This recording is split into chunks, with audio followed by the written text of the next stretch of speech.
Hello दोस्तों, स्वागत है मेरे YouTube चैनल इलेक्ट्रिकल हब में। दोस्तों यहाँ पर हम इन्वर्टर रिपेयरिंग के बारे में यहाँ पर हम ये वीडियो बनने वाली है। और यहाँ पर हम रिपेयर तो कुछ नहीं करेंगे, लेकिन हम जो इन्वर्टर होते हैं हमारे साइन वेव और स्क्वायर वेव, वो हमारा किस तरीके से डीसी से एसी और एसी से डीसी, यानी जब लाइट रहती है तो बैटरी को डीसी पहुंचाते हैं चार्जिंग के लिए, और जब लाइट चले जाती है तो बैटरी से डीसी लेते हैं एसी के लिए, जो कि हम घर के अप्लायंसों को चलाते हैं।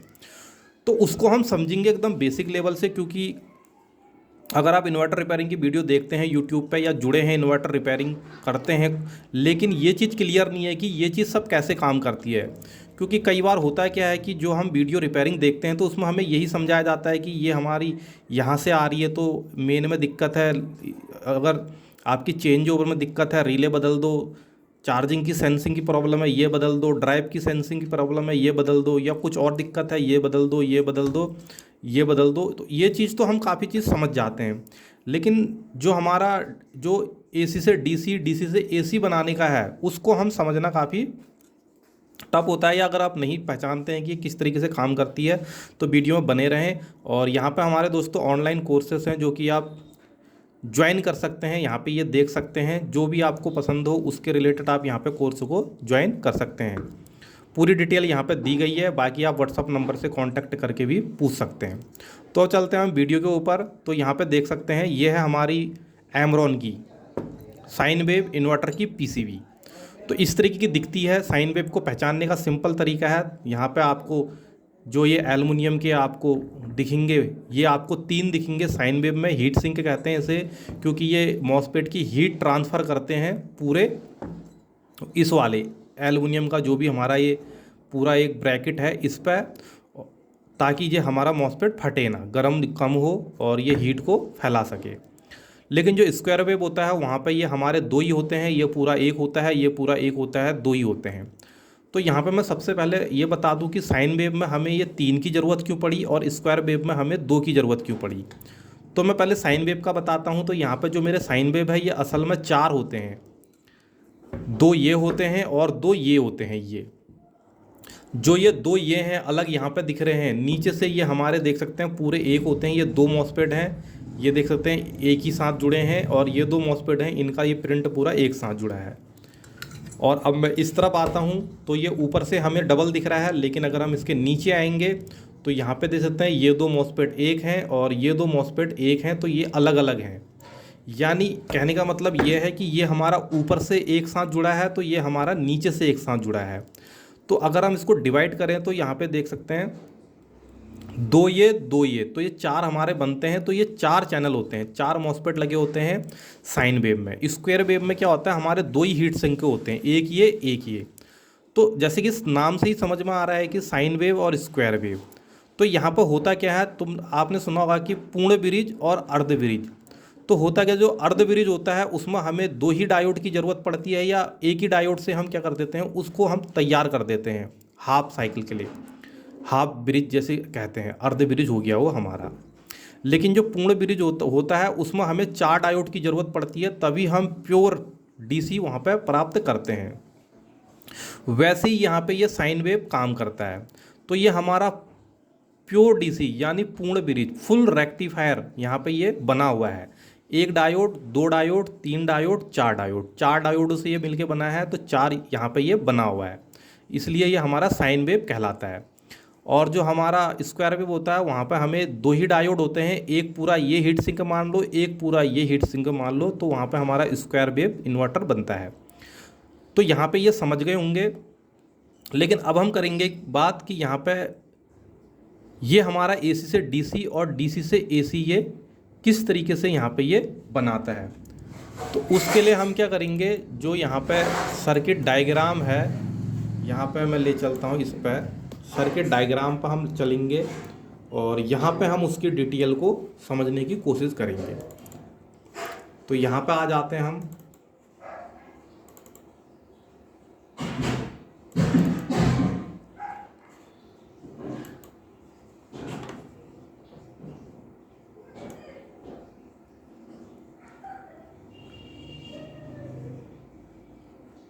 तो ये देख सकते हैं यहाँ पे इस सर्किट को हम यहाँ पे समझने की कोशिश करेंगे। यहाँ पे ये देख सकते हैं। इस वाले सर्किट को हम यहाँ पे समझने की कोशिश करेंगे। तो पहले ये हमारा साइन वेव है, यहाँ पे ये देख सकते हैं, ये हमारा एक चैनल है, ये हमारा दूसरा चैनल है, ये तीसरा चैनल, ये चौथा चैनल, जो कि मैंने अभी आपको समझा है। सिंगल सिंगल मॉसफेट दिखा रखे हैं यहाँ पे। इसकी पावर बढ़ाने के लिए हम पैरेलल में ठीक इसी के ऊपर एक मॉसफेट इधर, एक मॉसफेट इधर, 3 बना सकते हैं, 4 बना सकते हैं, 2 बना सकते हैं, अकॉर्डिंग टू ट्रांसफार्मर की पावर के ऊपर। जितने VA का हमारा इन्वर्टर होगा उसके अंदर लगा हुआ ट्रांसफार्मर होगा, उसके हिसाब से हम पैरेलल में क्या करेंगे, मॉसफेटों को ऐड करेंगे। तो यहाँ पे हमारा सिंगल सिंगल मॉसफेटों को यहाँ पे कनेक्ट किया हुआ है। तो ये हमारा ट्रांसफार्मर है जो कि साइन वेव का यहाँ पे सर्किट डायग्राम यहाँ पे दिखाया हुआ है। ये मेरा ट्रांसफार्मर है। तो ट्रांसफार्मर में देख सकते हैं ये मेरे ड्रेनेज पॉइंट हैं यहाँ पे। तो आपको ये ऐसे समझ में नहीं आएगा कि ड्रेनेज पॉइंट क्या होते हैं, क्योंकि अगर आप फर्स्ट बार वीडियो देख रहे हैं इन्वर्टर से रिलेटेड तो वहाँ पे कंफ्यूज होंगे। लेकिन यहाँ पर अगर आप देखते रहते हैं, इन्वर्टर के बारे में काफ़ी कुछ समझते हैं, तो मैं आपको बता दूं जो हमारा ट्रांसफार्मर होता है, ट्रांसफार्मर से जो मोटी वाली वायरें आती हैं और इन दोनों में कनेक्ट होती हैं, ये इन दोनों हीट सिंकों में, वही ये वायर हैं यहाँ पे, ये देख सकते हैं ये। और बाकी जो ये नीचे की हैं ये हमारी जो मेन AC होती है वो है। तो यहाँ पर होता क्या है, जैसे हमारा ब्रिज जिस तरीके से बना होता है, मैं आपको बता, इनको समझ लो अभी हमारा डायोड है, ये हमारे मॉसफेट नहीं डायोड है। ये हमारा बैटरी है, बैटरी से पॉजिटिव आया, ये हमारा शंट है करंट सेंस के लिए। तो यहाँ पे से मेरा बैटरी से पॉजिटिव आया, ये दोनों पॉजिटिव, ये दोनों डायोडों के कहाँ लग गया, हमारा कैथोड पे।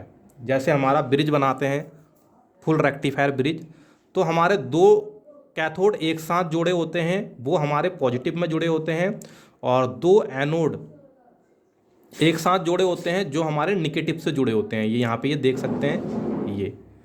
और यहाँ पे एक कैथोड एक एनोड जो हमारा AC पे जुड़ता है, और यहाँ पे एक एनोड एक कैथोड जो हमारा AC पे जुड़ता है। ये यहाँ पे देखते हैं। तो मैं अगर यहाँ से वोल्टेज दूंगा, AC ट्रांसफार्मर को AC दूंगा 220 वोल्ट, तो ये 12 वोल्ट का सपोज करो, ये 12 वोल्ट है, और ये यहाँ पे लगा हुआ है, यहाँ पे हमारा एनोड है और ये कैथोड है, वहाँ पे AC दे दिया, एनोड कैथोड पे AC दे दिया, और यहाँ पे हमारे कैथोड पे ये पॉजिटिव आया, एनोड पे हमारा निगेटिव आया। ये तो हो गया फुल ब्रिज रेक्टिफायर। तो यहाँ पे जब हम AC देंगे और ये सब आएगा तो यहाँ पे हमारी बैटरी चार्ज होनी शुरू कर देगी। अब सपोज करो यहाँ पे लाइट चले गई है, तो उस केस में क्या करेंगे, हम यहाँ पे से देख सकते हैं ये हमारा चले गया। अब ये मॉसफेट पर आ जाओ, अब ये हमारे डायोड नहीं रह गए, अब ये हमारे मॉसफेट हो गए। तो पॉजिटिव हमारा इधर है, निगेटिव इधर है, ड्रेनेज पॉइंट इधर है। तो क्या होता है, ये देख सकते हैं ये जो पिने हैं 1 1 1 1, ये हमारी ड्राइव पल्सें आएंगी इसमें, और हमारे ये मॉसफेट इस तरीके से ऑन होंगे। एक बार ये चैनल ऑन होगा, एक बार ये चैनल ऑन होगा, एक बार ये चैनल ऑन होगा, एक बार ये चैनल ऑन होगा। जब हमारे क्रॉसिंग में चैनल ऑन होंगे तो हमारी जो AC की फ्रीक्वेंसी बनेगी वो इस तरीके से बनेगी, और 1 सेकंड बार ये 50 से 60 बार ऑन ऑफ होंगे। तो उसी केस में हमारा जो ये AC होती है यहाँ पे AC 12 वोल्ट, तो ये DC तो ले रहा है, लेकिन ये यहाँ पे स्विचिंग करके क्या कर दे रहा है, इसको AC के फॉर्म में कन्वर्ट कर रहा है। और जो आउटपुट बनेगी यहाँ 220 वोल्ट, जो ये इसकी टर्नें डली हुई हैं 220 वोल्ट की, अगर हम इसमें 12 वोल्ट में AC 12 वोल्ट देंगे तो यहाँ पे हमारा 220 वोल्ट AC जनरेट हो जाएगा। लेकिन हमारे पास यहाँ पे DC था, डायरेक्ट DC तो हम जोड़ नहीं सकते क्योंकि यहाँ पे शॉर्ट सर्किट हो जाएगा। तो हमने 4 मॉसफेट के थ्रू स्विचिंग करवा के इस DC को इधर AC में बदला और उसकी फ्रिक्वेंसी रखी 50 हर्ट्ज। तो यहाँ पे हमारा 12 वोल्ट AC 50 हर्ट्ज की फ्रिक्वेंसी के साथ जब यहाँ पर आएगी, तो जो भी इसके साथ और बैंडिंग अटैच होंगी जितने भी वोल्टेज के लिए, तो वहाँ पे उतना वोल्टेज हमें प्रोवाइड हो जाता है। तो यहाँ पे 220 वोल्ट की कॉइल यहाँ पे लगी हुई है, तो 220 वोल्ट आ जाएगा, जो कि इन्वर्टर आउटपुट यहाँ पे देख सकते हैं, इन्वर्टर आउटपुट यहाँ पे दिखाया हुआ है। तो इस तरीके से क्या होता है, हमारा जो साइन वेव होता है वो हमारा यहाँ पे वर्क करता है। और जो स्क्वायर वेव होगा वो क्या करेगा, ये पूरा एक डायोड होगा और ये पूरा एक डायोड होगा। यहाँ पे से ये 2 डायोड को हटा दें, पूरा एक होगा। सपोज करो नीचे के डायोड को हम हटा दे रहे हैं, ये होगा ये होगा।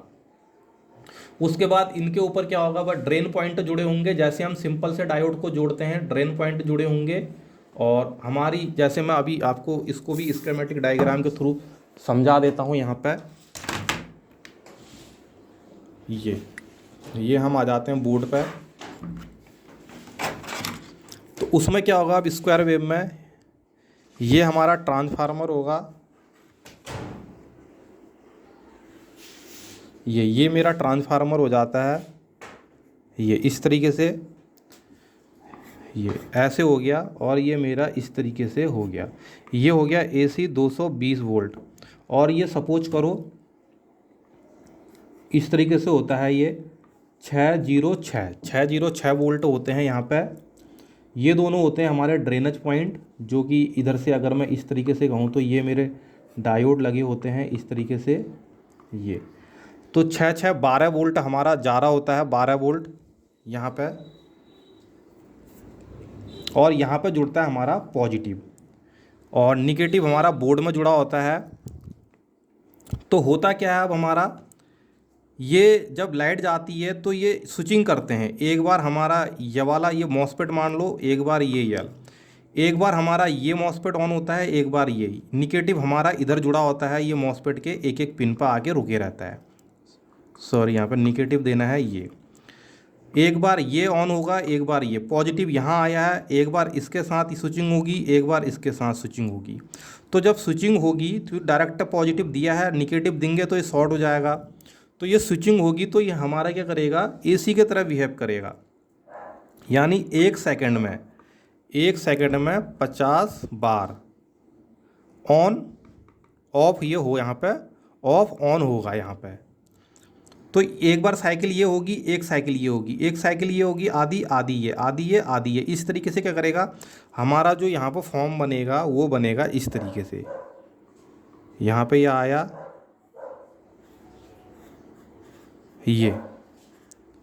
ये हमारा एक चैनल होता है, ये हमारा 2 चैनल हो गए। ये ऑन हुआ तब ये ऑफ है, अब ये ऑन हुआ इधर पर ऑफ है, ये ऑन हुआ ये ऑफ है, ये ऑन हुआ ये ऑफ है। तो on off on off on off हो रहा है। तो स्क्वायर वेव यहाँ पर बन रहा है, स्क्वायर के तरफ इसकी वेव बन रही है।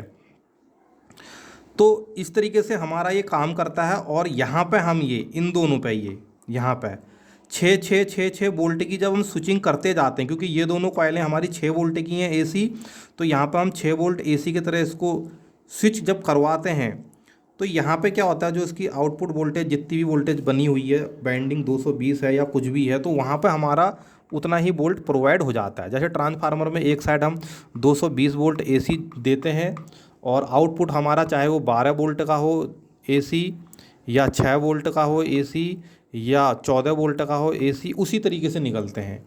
और अगर हम इसी तरीके से यहाँ पे आउटपुट में आउटपुट वोल्टेज जितना है, अगर हम इस वोल्टेज को इसको प्रोवाइड करते हैं तो हमारा इनपुट वोल्टेज जितना है, यहाँ पे ये देख सकते हैं, ये उतना ही वोल्टेज हमारा यहाँ पर निकल जाएगा। सपोज करो एक ट्रांसफार्मर में ये इनपुट है, ये हमारी आउटपुट निकली है अलग अलग। अगर हम एक आउटपुट AC वोल्टेज हम 12 वोल्ट किसी को देंगे तो यहाँ हमें 6 वोल्ट, यहाँ 14 वोल्ट, यहाँ 220 आ जाएगा। या हम इसे 6 वोल्ट AC देंगे तो यहाँ 12 वोल्ट, यहाँ 14 वोल्ट, यहाँ 220 वोल्ट मिल जाएगा। लेकिन फ्रिक्वेंसी इसकी 50 हर्ट्ज ही होनी चाहिए, इस तरीके से। तो यहाँ पे इस तरीके से हमारा ये काम करता है।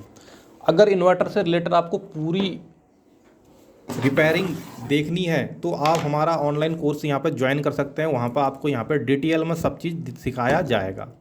तो दोस्तों, वीडियो अच्छी लगती है वीडियो को लाइक, और चैनल में फर्स्ट बार आए तो चैनल को सब्सक्राइब जरूर कर लें। आज के लिए इतना ही, मिलते हैं अगली वीडियो में।